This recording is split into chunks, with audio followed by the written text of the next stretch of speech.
Before I begin today's episode, I'd just like to say what an absolutely fantastic time we had at CrimeCon Glasgow this year. We absolutely loved the fact it's only one track and we're all on the day's journey together. It was also great to meet in person Sam and Caitlin from the Crime Pod and Marty and Effie from Mum's Mysteries and Murder. And they're as lovely and fun in person as they were when we recorded together.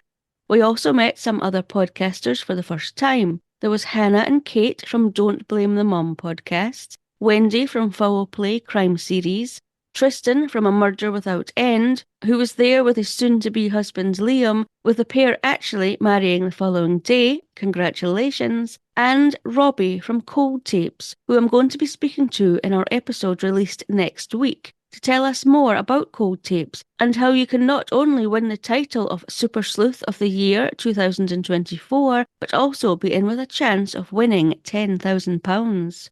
I'd also love to give a huge shout out to some of our amazing listeners who we met on the day, including Julie from York, Connie and Dan from Pennycook, and Katrina, who suggested we cover the case of 2-year-old Liam Fee, who was killed by his parents, which we will in the future.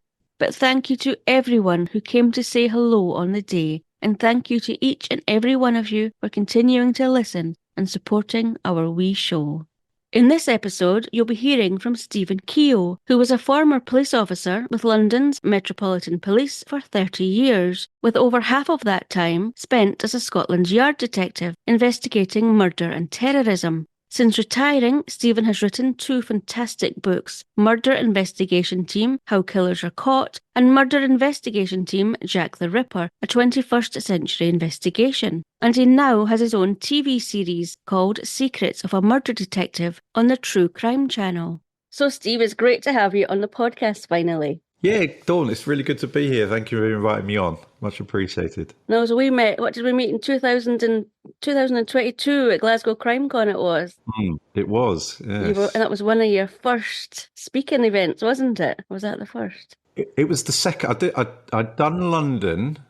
Well, in terms of CrimeCon, I don't know others, but in terms of CrimeCon, yeah, I'd done London that year and then did Glasgow. Look, don't tell anyone, this is a secret. God, you always do this to me. The amount of secrets I've got. And the other podcast as well. Right, your listeners can know, but no one else can know. All right. Okay. Right. Okay. I like Glasgow better than London. Yeah, I do as well. But don't tell anyone. It's a bit late for that. I do as well. It's not so busy, is it? It's nice. It's more intimate, isn't it? Aye, yes. And especially as a speaker. So when you're speaking in London, then there are 4 stages. Like last year in London was the first time I had one on my own. And you just panic that nobody's going to turn up, and you're looking to see who else is on. You don't have that in Glasgow. They can't go anywhere unless. I'll tell you, it's even worse if you're looking at an empty room in Glasgow because they've just decided to go to the bar instead. Did you have a good time though? I enjoyed it. Your session. Yeah, I was winging it. So, yeah, I had no idea how it was going to go because you saw I opened it up to the audience and it was all going to be dependent on. Big mistake. I thought I did it for a reason. I thought it'd be nice rather than me just walking on stage and talking to people. It'd be nice to get people involved, and it seemed to go down well. Although there was one fella I didn't understand what he was saying, who was trying to get me in trouble. I think he had an agenda. He wasn't. Nah. He just wasn't very eloquent in what he was trying to say, I don't think. No. I'll tell you what, the maddest thing in CrimeCon, which I really wasn't happy with, was everyone I spoke to had my face come on their lanyard looking back at me. Yes, it was your show, wasn't it? It was just your event, Steve. And there's someone with a face for radio. You really don't want your face plastered everywhere. But they made it worse because they divided it up into wee squares and made it all offset. It's supposed to be Post-it notes, so it's like different Post-it notes with writing on, but it just makes me look even worse. Yeah, I noticed that. It's the Steve show. But who would have thought 2 years later from when I first met you then, your second speaking gig, and look at you now, your own show. I know. Secrets of a Murder Detective. It's a little bit mental. Would you have thought it? It's a little bit mental. I mean, honestly, Dawn, if you'd said this to me a couple of years ago, I would accuse you of being on some sort of substance because I didn't even have this in my head at all that I wanted to have my own TV show. It wasn't even on my radar, like, anything like that. And things just sort of happen. It's all happened to me, Dawn. I didn't. People have made it happen. I can't. I've got no control anymore. But you love it though, don't you? You enjoy the show because you said you weren't going to write any more books. You like the TV shows. Yeah, writing books is hard work. I mean, if any of your listeners have written a book, they'll empathise with that, because it's a lot of work. It's an awful lot of work. Whereas the TV show that I did was literally not much different to this. I just sat down on a table opposite someone and we had a chat. I mean, that's how easy is that? I know, it was good. Well, I'm disappointed because I loved your books. I really enjoyed your books, so I'm disappointed. But yeah, the show's good as well. Well, I was never going to write two. It was only ever going to be one. And it was just the Jack the Ripper thing it was a seed was put in my mind. I dabbled on YouTube when I retired, and I don't really do it now. I don't do it. And I had a lot of American subscribers. We had a really nice community, and we'd have lots of live sessions, and they'd all come on, and it was really good. And they were asking if I would do something about Jack the Ripper. And it was only when I started to look into it that sparked, whereas before I had no interest at all, certainly not in writing another book. And yeah, they'd have to pay me a lot of money to write another one. They won't, so it ain't going to happen. So anyway, people that haven't watched your show yet, tell us what they can expect. Yeah, so it's called Secrets of the Murder Detective. And essentially, so everything I've done since I've left the police is about sharing knowledge. So the programme is exactly that. It's about trying to give people a glimpse behind the curtain, if you like, of what it's actually like to investigate murder. Because what I think sometimes people don't understand. No, that sounds a bit patronising. People sort of don't often give detectives. They don't treat them as human beings. They're like these robots that just investigate murders. But it's not like that. It's a really personal thing. It can be really challenging. It's especially when you're dealing with things like deaths of children, and there's some really sad cases that we feature. And it's just to give people a flavour of what it actually is like to investigate murders. And tacking onto that is just sort of imparting a little bit of knowledge around the investigations, just treating... I think true crime viewers are a lot more sophisticated sometimes than people give credit for. And so what we're trying to do is just to show people, give people the credit that we can explain things to them on a bit of a more technical level, and they can understand that. And it's something I don't think gets done on other shows. Most of the true crime shows that I've seen, and I've been on a few, and they invite you on to help them out. And they follow a bit of a formula, and they're telling a story, and they might have a couple of talking heads and a bit of an expert come in, but all they're doing is actually telling the story of the crime. So we do tell the story of the crime, but we try and do it from a perspective of people that were there. We don't have a narrator, so there's nobody sort of telling the story over them. The story comes from the people that were there, the people involved. Often it'll be family members. I think from all the feedback I'm getting from people within the industry, it's a new way of doing it. It's a new format that seems to be going down well. And like you said, it makes the detectives not seem like robots. It gives them a bit of personality as well. That's what I really enjoyed about it. It's still very victim focused, but you got to see a bit of the detective side in it from their point of view. And there was one detective, remember I messaged you when I watched, it was episode 3. It was Jim Dickey, and I was like, I bet he's the right character. So it was nice to see that side of it as well, see them. 100%, Dawn, yeah, 100%. And what you said about being victim focused is right as well. So, yeah, I mean, I didn't mention that, but that's really important to us in that when I investigated murders, it was about the victim, and it was about the victim's family. And we do that. And the best way you can do that, I think, is by hearing it from the people that loved them, the people, their mothers, brothers, sons, etc. So we've got those, because it's all well and good one of the detectives saying that was what the person was like, but you can't beat hearing it from somebody that actually knew them when they were alive. So you can't always get family members to come on, because it must be very hard for them, mustn't it, to go on TV and talk about your murdered loved one. Of course. You didn't talk about the detective, Dickie. I wanted to hear more about the personality. Yeah, he really stuck with me. He was really good. How much of a hand did you have in bringing the detectives and bringing everybody in? Did you choose ones that you could click with better? How did it work? Some I'd worked with before, so I invited them on. There were probably about 3 or 4 that I'd met and knew and invited them onto the show, and they just recently retired. Jim, I hadn't come across Jim. We're different eras, so we had a bit of crossover. I was on the anti-terrorist branch when the London bombings happened in 2005, and I think he was a detective superintendent at the time, and he had a role at the the mortuary, I think. So we had a bit of crossover, but not really. We weren't on murder teams at the same time. One of the interesting things talking to him is I think he must have stopped investigating murders around 2002, and I started in 2009, which doesn't sound like a lot, does it? 7 years. But in actual fact, a lot had changed in those 7 years in terms of the procedures that we followed and the technology and advances in DNA. Because DNA really was sort of, I mean, it was there, but it's nowhere. It was nowhere near as advanced as it is now. And telephones were, I mean, people had telephones, but they're very different to the phones than we had sort of when I retired in 2021.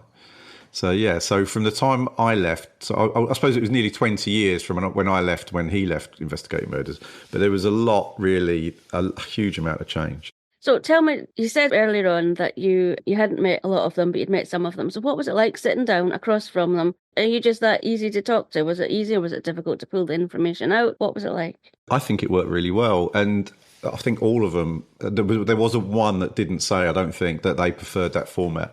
A lot of these true crime shows, the local police won't engage, the investigating police won't engage. So they invite detectives on to talk from their experience. I think the majority of us that were on there have done that. And when you do that, what you have is a producer from the TV show will sit down with you. And they're trying really to get you to say what they want you to say because they need to tell the story. Whereas our format, it's completely unscripted. I just talk through the investigation with them. And I get to understand from what they're telling me, what the important bits and what I think would be interesting for viewers and what might be less known about certain aspects of investigation. So our conversations lasted 3 to 4 hours. I mean, you wouldn't, obviously it's not 3 to 4 hours on the TV show. So there's lots cut out, but it allowed us to really get deep into the investigation. And the way I did it, Dawn, I interviewed them as if when I interview I used to interview suspects and witnesses. I used the same technique. The same technique? The same one with the scary eyes and the invading the space? No, not that one. Yeah, no. I didn't use that sort of putting pressure on anyone. But the structure. So when you're interviewing a witness or a suspect, there are different stages to it. And the first one is tell me about it.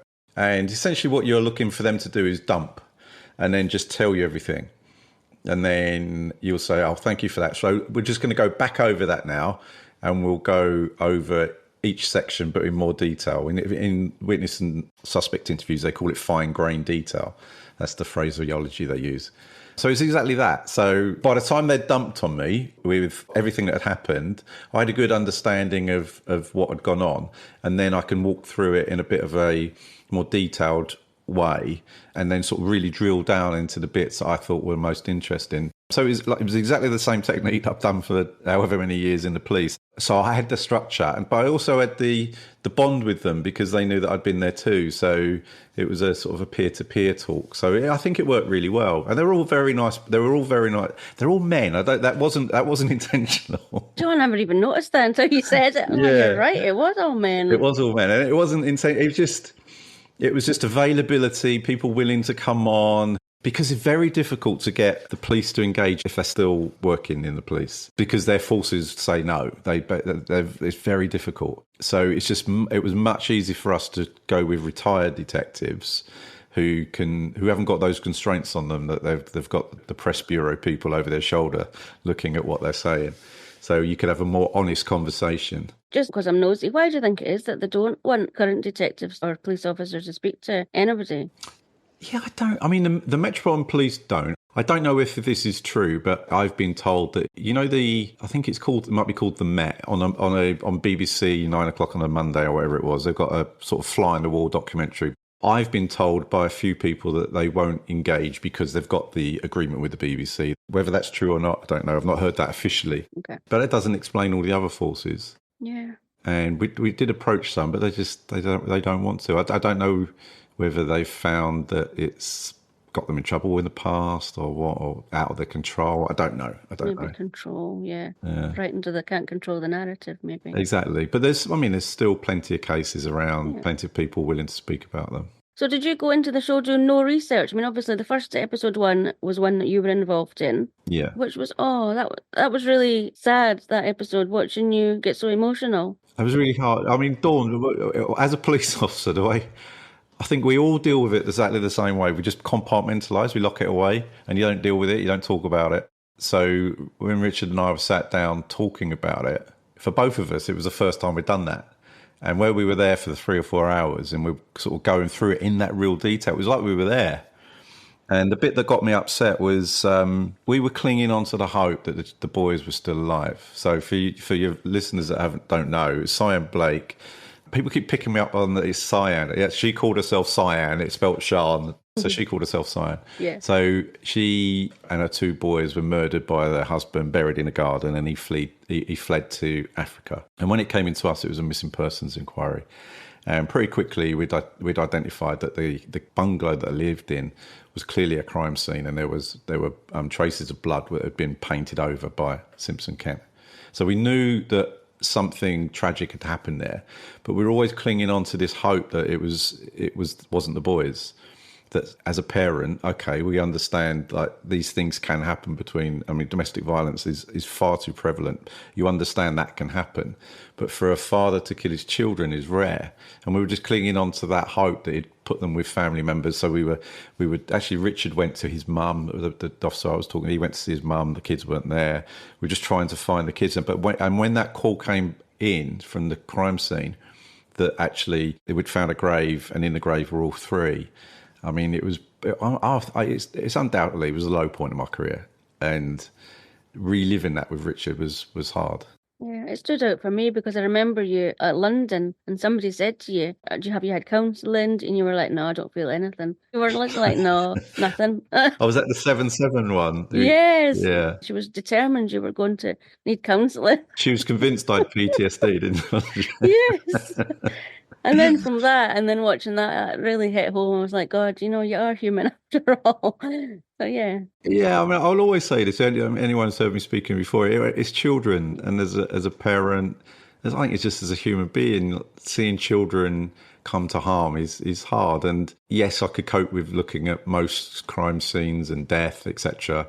But in a way, I always found it comforting that I was affected by children, because you do, especially after 7-7, and people were saying to me, "You're okay," and I started to wonder why I was so okay. Like, I mean, the stuff I did, maybe I should be affected. But then when you deal with the children, you realise, well, actually, no, I just deal with it. But the children show you that you've still got that human side that can be affected, and in a weird way, I find that comforting, that I'm not some psychopath that doesn't care. You know what I mean? No, you're not. You're all right after all. So I've enjoyed watching the episodes, just getting to know the behind the scenes. I love that, getting to know what's actually going on in an investigation, what you go through, what happens, the challenges you face. Has it turned out the way you imagined it was when you were first approached back then? So it was weird. So I was first approached actually where we met in Glasgow, and I was on stage talking. Who was I with? Colin Sutton, Shaham Daz, and Jim Fraser. And I was a bit sort of like, oh God, no one's going to know me here. So like, all these faces from true crime. So I thought I better introduce myself a little bit. So I had my first book out then. So I described my book. And the person in charge of it was CBS Reality then. She came up to me afterwards and said, "Oh, when you described your book, it sounded like it could translate to a TV show." So then she said, "Like, why don't we meet and discuss it?" And we did, and they got to the point where they were like, "Yeah, we want to make something with you," which is a bit different. It's normally the other way around. It's normally the production companies pitch the TV channel, say, "We've got this idea, can we make it with you?" And it was the other way around. So we got 3 production companies pitched the TV channel, and they were all very kind of different ideas. And the company I went with, Phoenix Television, to be honest, their original idea wasn't what it turned out to be. And it was only when we were sitting down and we were discussing what would make what we're doing different. And the biggest difference would be, and it has to be, is my relationship with the investigators. I understood what they've been through. So when we realised that, when that dawned on us, well, we need to make the focal point of the show me sitting down with them and having that conversation. So, and then it was sort of built around that. So once we knew that, then the rest of the show was built around that.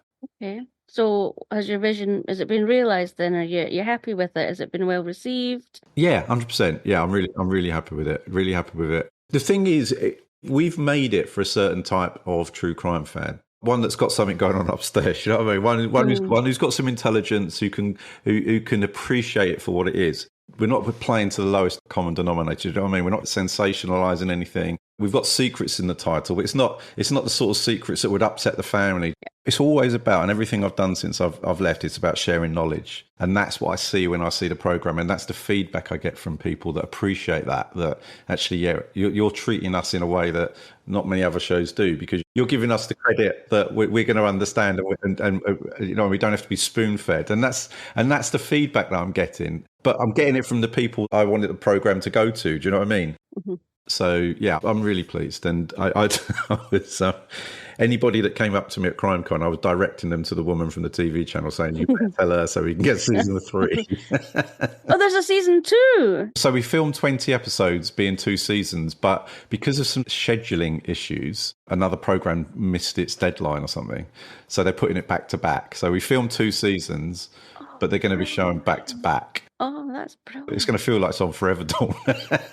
That's amazing. You'll be fed up with it by the end. But yeah, so we did 2 lots of 10, but they're showing them as 1 lot of 20. Oh my God, that's brilliant. That's really good. There's bound to be a season 3. I'd like to think so, yeah. And yeah, I mean, every murder's different and everyone's got its own aspect. And also as well, what I'm doing at the moment, work-wise, I'm putting on some online courses for crime writers. And I'm launching that this week so that to help them with the authenticity of their writing. And so as I'm planning the courses, there is just so much. There is so much when it comes to murder investigation. So it's not like we can just run out of things that we can tell people, because we're really just scratching the surface of what goes on in a murder investigation. And there will always be murders that aren't covered. There will always be detectives willing to talk about it. So as long as there's that, I'm hopeful that we can at least squeeze out another season or 2. Did you speak to the victims' families as well? Were you part of that, or are you just speaking to the detectives? Yeah, I just spoke to the detectives. Okay. So what would normally happen is the detectives we spoke to would speak to the families and or the production company. So every episode, the family gave their okay for it to be on. Not all of them want to be on screen, which again, I said earlier, I completely respect that. But we wouldn't have made any program if it wasn't with the okay of the family. Yeah. As you said, it's all about sharing, and that's what you've done since you first started with your first book, Murder Investigation Team. So there was so much in that. I know we're deviating, but even just the little did you knows and the Mythbusters, it was really, I loved that book. So again, anybody that wants to go and delve deeper, there's that book as well. I really appreciate it, Dawn. So what I think, I wrote a book like my mind works. So if your mind works anything similar to mine, one thing I've learned, when anything you're doing, you can't be all things to all people. So again, my book is written for a certain type of true crime fan, one that really wants to understand what goes on in murder investigation, the processes. And I mean, it's not just a dry book in terms of it's just processes, also related to my own cases. Early on, I did read some reviews, but you learn as an author, stop reading your reviews, because those people that you haven't written to are the ones more likely to go, well, I didn't really like it. And the ones that didn't like it is because their brain didn't work like me. Yep. So the way I do, though, I love little facts. Yep, I love the facts. I love little bits that you can read, and also as well a book that you can pick up and put down, and you haven't got to read it all in one go. Do you know what I mean? Yeah. So that's how I wrote it, and loads of people like it. Like it. So yeah, it's something I'm proud of. Yeah, these people, I read the reviews, and I think they expected it to be more about, the details of the murders and that, but that wasn't what it was about. 100%.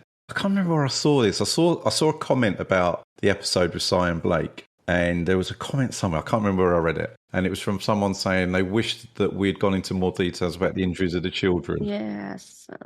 And you're like... No, that's not what it's about. You're not our target audience. No. So if you don't like it, fine. It's the same with my book. If it's not for you, it's not for you. Exactly. You could have the best TV show, film, book in the world ever, and there'll be someone come along and go, I don't like it. Mm-hmm. When you write a book, in your mind, you're writing it for they call it an avatar. You're writing for a certain person. I was writing for you, Dawn. Well, thanks. That's who I was writing for. And you've got my kind of mind. I loved it. It wasn't just one big long story. It was broken up. I loved that. That was it's so engaging. That worked for me. I mean, and that, I'll say, that's who I was writing to. And those that don't like it, I mean, I'm not being like arrogant about it, but you can't please everybody. You can only write to a certain person, and I was writing for you and people like you. Yeah, I loved it. It's been a pleasure having you on, as always, speaking to you. Oh, it's been a long time we've been speaking now, isn't it? I'm sick to the back teeth of you, but is that us done, do you think? Everyone else. What's next for you then? What I know you mentioned that you're doing some online writing courses. Yeah, that's where I'm focusing all my efforts at the moment. So it's online course and membership to help crime writers with their authenticity. And it's like me doing live Q&As with them. And I'm putting my efforts into that because I think there's a real gap where people don't get that real input into their writing. Unless you're lucky enough to make loads of money from your writing where you can pay an ex-police officer, but then they're not cheap. So yeah, that's where I'm putting my efforts at the moment. So I'm quite excited about where that goes. Where can people find that? So everything I do is on my website, stevekeogh.com. Books, TV show, my theories on why people murder people. There's all sorts on there.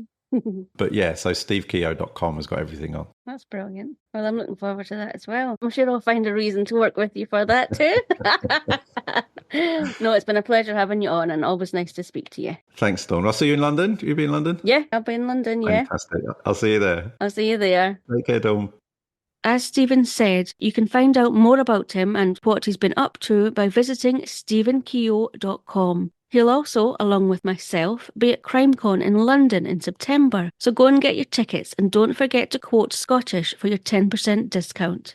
If you enjoyed hearing from Steven and would like to know more about Steven and his career in the police, then why not subscribe to my new podcast, The Blue Way? The Blue Way podcast features an in-depth look into not only why Steven wanted to be a police officer, about his police training and the various jobs he carried out while in the police force, but we also hear from other former police officers from around the world about their route into the police, their training and their careers in the police. The Blue Way podcast will also hear from the family members of former police officers to find out how they coped with having a police officer in their midst, as well as hear about police officers who have been killed or risked their lives in the line of duty. However, we will also hear about officers who have killed in the line of duty or committed crimes themselves, as well as hear from people who have had interactions with the police from a young age and who have served time, as well as hear from those who have been victims of the police. The Blue Way launches on the 22nd of May 2024, and if you'd like to hear more, you can listen or watch on Spotify or YouTube. All links will be in the show notes.